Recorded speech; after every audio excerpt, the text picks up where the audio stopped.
Fala galera, beleza? Bem-vindos a mais um vídeo de conteúdo do Code for the Win.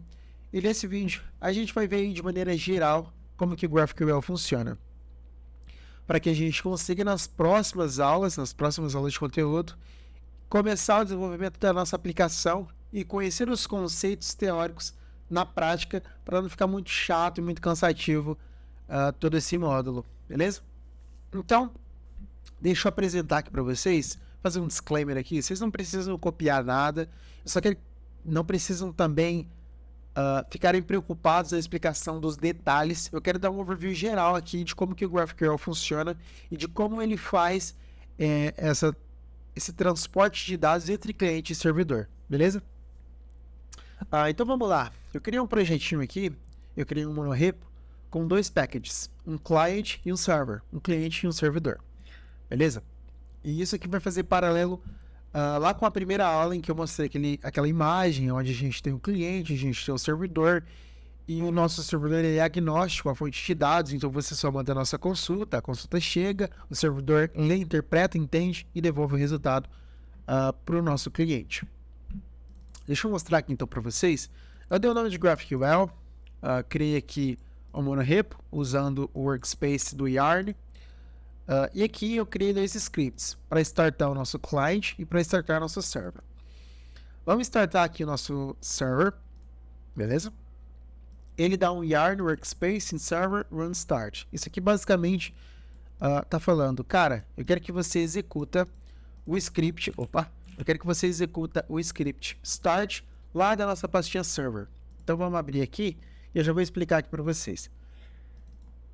Aqui é um projeto simples, é um back-end bem simplesinho mesmo. Vocês estão vendo que eu tô dando um node no index.mjs, superlativo no node 16 para cima, né? Então aqui eu estou executando o node 16.14.2. Então eu só tenho um arquivo aqui mjs impact.json. Eu instalei algumas bibliotecas, Prettier, GraphQL, o Axios, Apollo Server Core e Apollo Server. Isso aqui não é importante agora, porque eu só tô falando aqui para vocês ficarem cientes, mas isso não é importante. O que é importante é, aqui, a gente faz a construção do nosso Apollo Server, aqui a gente define o nosso schema, e aqui a gente define o nosso resolver. Eu estou usando o Axios aqui para fazer uma chamada externa.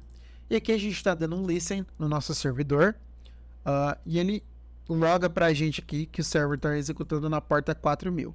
Então, se a gente abrir aqui, a gente vai já iniciar com o playground do Apollo Server. Tem um sandbox aqui para a gente fazer as nossas consultas. Então, aqui, ó, ele dá para a gente root types. A gente tem queries. E dentro das queries, a gente tem duas queries, classes e classes by ID. Deixa eu limpar aqui. Por quê? A gente pode aqui adicionar classes by ID. Essa consulta a gente pode executar. E a gente pode executar a consulta chamada classes. E por que é legal isso aqui? Galera, vamos olhar aqui no nosso esquema. O que tem? A gente tem a nossa query, certo? Consultas. Query em inglês é consulta. Então nós temos a consulta classes. Classes. E classes... Class by ID. Class by ID. Então, esse playground aqui, ele espelha o esquema que você definiu aqui. O nosso tipo classe, ele tem um class ID, é o ID da classe, o nome e race, que é raça. Raça já é o Object GraphQL Type, ou seja, é um objeto com outras propriedades. Nesse caso, a gente tem race ID, que é o ID da raça, o hit die, que é o dado de morte, e o name da raça. Eu espelhei isso daqui, vocês já vão entender por que race, classe, etc. Beleza? Mas o que é importante aqui, cara, a gente definiu um esquema em GraphQL fortemente tipado. Então, o nome é do tipo string, o hit dice é do tipo int, o class ID é do tipo string também.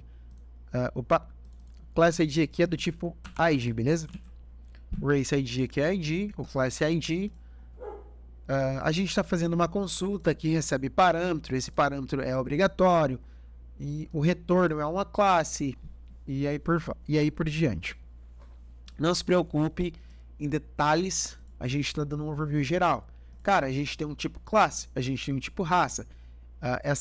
Esses dois tipos, eles se interagem de alguma forma. E a gente construiu aqui consultas para buscar esses dados. Então, vamos executar uma consulta aqui. Classes. Deixa eu adicionar ela aqui. Dentro de classes, a gente tem classe ID. Então, vamos pedir o classe ID. A gente tem name. Vamos pedir o name. A gente tem também race, que é a raça. Dentro da raça, a gente tem o race ID. Tem o que mais? Tem o hit die. E tem o que mais? O name da raça. Vamos colocar o name aqui na primeira posição, porque depois o race ID e o hit die. Vamos executar isso aqui. E ele me trouxe um monte de classes. Barbarian, que é o bárbaro, Bard, Cleric, Druida, Fighter, Monkey, Paladino, Ranger, Rogue, Sorcerer, Warlock e Wizard. Beleza, agora a gente só quer, cara, o nome da raça. Beleza, ele trouxe um array. Barbarian, Bard, Cleric, Druida, Fighter, Monkey, Paladino. O que está acontecendo aqui, pessoal? A gente construiu... Isso aqui é o nosso cliente, certo? A gente construiu essa consulta, enviou essa consulta aqui para o nosso servidor. O nosso servidor entendeu esse esquema aqui, com base no esquema que a gente definiu. Ele entendeu a consulta com base no esquema que a gente definiu e retornou os dados. E como que isso está acontecendo? A gente tem o esquema, que nem eu expliquei, e a gente tem os resolvers. Resolvers são as funções que vão resolver o nosso esquema. Então, por exemplo, query. Nós temos o type query. E aqui no resolver a gente define query.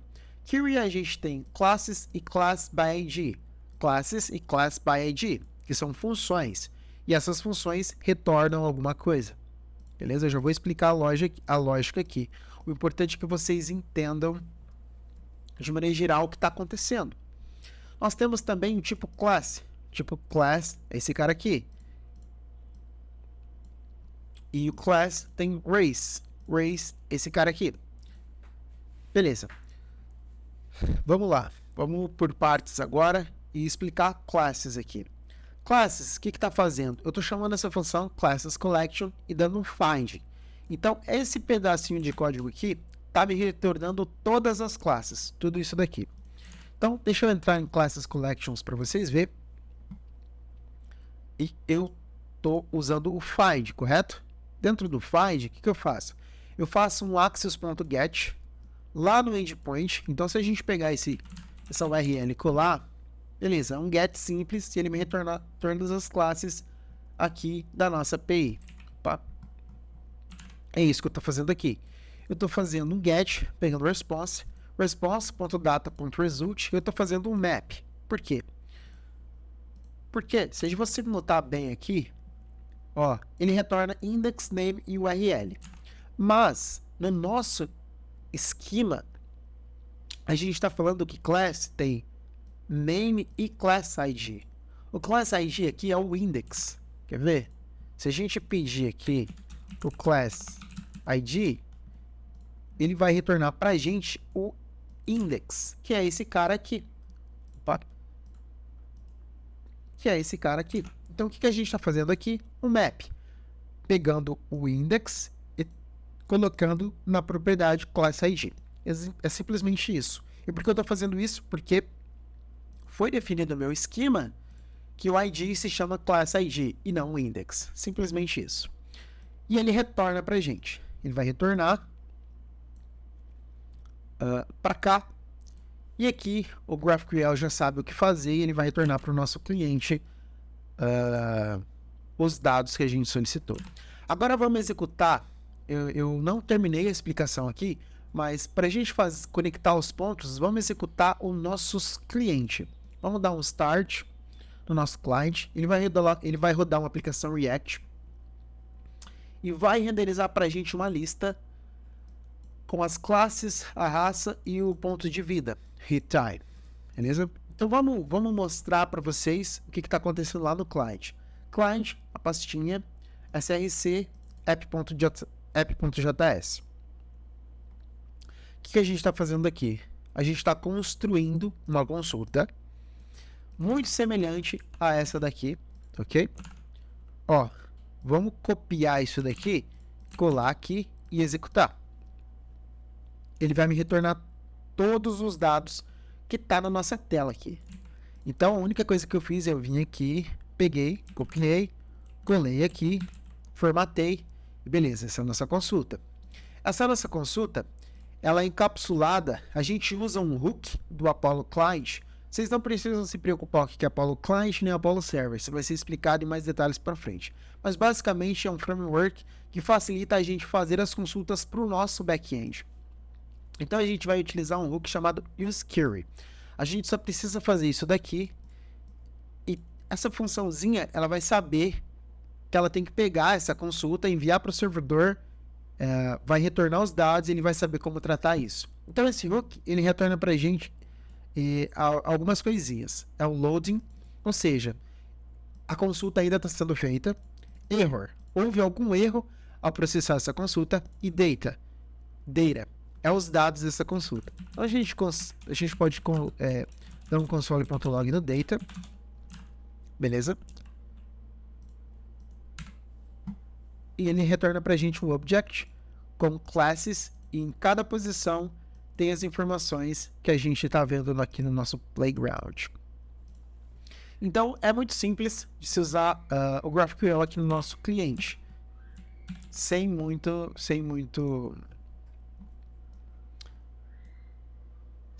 desafios. E como que parece que está faltando alguma coisa, certo? Beleza, a gente usou um useQuery aqui, passou a consulta, mas o que está acontecendo? Como que ele faz de fato essa consulta lá para o nosso servidor? Deixa eu mostrar uma outra coisa para vocês, que é isso daqui. A gente coloca um provider aqui dentro do nosso app, e para esse provider a gente passa uma instância client. Esse client que a gente está construindo o Apollo Client. É toda a API que o Apollo usa para fazer essa comunicação com o nosso servidor. Aqui a gente passa a URL, que é a URL aonde nosso servidor está rodando. Se vocês perceberem aqui, ó, localhost 4000, localhost 4000. O nosso client do Apollo, ele sabe que ele tem que bater nesse servidor. Beleza? Opa, só não está sendo usada aquele import. Deixa eu só limpar aqui. Não precisa se preocupar se você não entendeu isso aqui, se você não entendeu muito bem isso daqui. Eu só estou dando um overview geral de como que a comunicação está sendo feita, beleza, galera? Agora vamos voltar lá para o nosso back-end, uma vez que a gente já viu, deu um overview geral de como que o nosso cliente está consumindo os dados e está mostrando na tela. Deixa eu mostrar para vocês como que eu fiz aqui, né? Eu peguei data.classes.map e eu só renderizei aqui o LI, class, race e hit die com as propriedades que veio lá da nossa consulta. E eu dei um margin top para deixar esses blocos aqui de dados separados e mais organizados. Beleza. Vamos voltar lá para o servidor, que é o que está importando agora nesse momento. Aqui no servidor, falta explicar uma coisinha que é bem legal. Cara, você consegue ver que o type class, ele tem o class ID, tem o name e tem o race. Mas race é um object GraphQL type. É um objeto com outras propriedades. Se a gente olhar aqui no retorno dessa nossa consulta, a gente tem name, certo? Name tem aqui, então beleza. A gente tem class ID aqui, mas a gente não tem aqui. E a gente faz o que? A gente faz um map, como eu mostrei para vocês, aqui, para colocar o index como class ID. Aqui no nosso tipo, a gente tem race, que é um objeto com outras propriedades. Mas aqui a gente não tem. E é isso que é uma das coisas bem legais do GraphQL também. Eu não vou entrar a fundo muito na explicação, mas basicamente é o seguinte. Nós temos classes aqui, o type class, e o type class tem race. E essa função ela vai ser executada para cada classe, e dentro dessa função race a gente vai resolver esse objeto aqui. Então o que eu estou fazendo? Dentro de race, eu estou desconstruindo o URL Porque aqui nós temos o URL. Esse URL, ele está vindo da nossa consulta anterior. Então, a gente chamou lá classes, correto? Chamou classes. Classes foi lá, buscou todas as classes aqui. E aqui a gente tem a URL. Beleza. Ele percebeu que o objeto race não está aqui, mas ele tem um cara que resolve ele. Então, a gente vai pegar os dados que o GraphQL, no caso, vai pegar os dados que ele recebeu aqui e vai passar para essa função race aqui. Cada dado, beleza? Não é todos os dados de uma vez. Cada item da classe vai ser passado para cá. Então, é como se eu estivesse iterando nessa lista aqui. Então, por isso que eu estou desconstruindo o URL. E aqui eu faço o quê? Eu faço um get nessa URL. Por quê? Porque se eu fizer um get nessa URL, vou clicar aqui para vocês verem, ele vai pegar a raça, que é o que eu quero. A raça, como vocês podem ver aqui, a raça, como vocês podem ver aqui, tem race ID, race dice, retry e name. Então, o que eu estou fazendo aqui? Aqui a gente tem retry, name e o race ID, que é o index. E aqui a gente faz esse request. Eu estou até logando o data aqui. E a gente faz exatamente essa mesma coisa. A gente constrói o que o objeto race requer. Ele requer name. Eu mostrei aqui para vocês. Race ID e hitDie. HitDie, index e name. Ele vai retornar esses dados. Eu sei que talvez isso possa ser um pouquinho complicado, essas explicações que eu dei, mas conforme a gente for entrando, conforme a gente for desenvolvendo a aplicação e precisando fazer essas coisas na prática, vai ficar muito mais fácil de entender. Vamos executar aqui mais uma vez. Ele retornou todos os dados. O que eu quero mostrar aqui para vocês é, de maneira geral, como que as coisas estão funcionando. Então, a gente tem, como eu já disse, um esquema. Esse esquema, ele dita como o cliente ele vai se comportar. Então, nós somos o cliente. Vamos supor que classes eu queria uma outra informação, sei lá, location. Mas location não existe. Por que não existe? Porque não foi definido aqui no nosso esquema no nosso servidor. A gente tem que consultar e buscar exatamente o que está definido aqui. O que está definido aqui é validado contra os nossos resolvers. Então, nós temos query aqui, nós temos query aqui, nós temos classes aqui, nós temos classes aqui. Esses classes retornam um array de classe. Aqui ele vai me retornar um array. A gente está fazendo uma consulta externa. Essa consulta externa vai me retornar um array, certo? Com as propriedades mapeadas aqui. Foi o que eu estou fazendo aqui. Eu estou fazendo o map, transformando o que o fetch está me retornando no que eu preciso. E isso vai ser retornado para o cliente. Isso daqui não importa, porque a gente vai ver mais para frente com o desenrolar desse nosso módulo. E o que é legal que vocês perceberem, pessoal, que é o seguinte, cara, agora a gente não busca mais as classes aqui nessa função, ou a gente até busca nessa função. Deixa eu remover isso aqui. A maneira de a gente buscar as nossas classes, ela não tá mais aqui. Agora tá, sei lá, numa outra API de um outro cliente. Beleza, a única coisa que a gente precisa fazer é aqui. Request in another API. Beleza, agora a gente busca em outra API, o response vai estar aqui e a gente vai continuar servindo para o cliente do mesmo jeito. Beleza, agora está no microserviço. Beleza, agora a gente vai buscar no microserviço. Agora a gente está em outra API. Beleza, vamos buscar em outra API. Agora a gente está no banco de dados MongoDB. Vamos buscar do MongoDB, está no SQL, vamos buscar no SQL. Aonde vai estar esse dado não interessa. Interessa que a gente vai pegar esse dado, fazer um map aqui e retornar. Porque aqui está definido que a gente necessita dos dados dessa maneira. Então, nós temos que retornar os dados daquela maneira. Bom, foi bastante conteúdo, mas eu precisava fazer esse vídeo aqui, porque agora, nos próximos vídeos, a gente vai voltar mais devagar, iniciando passo a passo, para começar o desenvolvimento de uma aplicação. Esse vídeo, como eu já disse, foi para dar um overview geral aí de como que o GraphQL funciona. Esse repositório, eu vou deixar o link para vocês aí, caso vocês queiram dar uma olhadinha, ou até fazer alguma mudança, entender aqui, sei lá, editar, usar um float. Bom, fica a critério de vocês. A gente vai evoluir isso aqui mais ao decorrer do curso. Bom, e é isso. Qualquer dúvida, deixe nos comentários. Espero vocês nos próximos vídeos. Valeu, galera.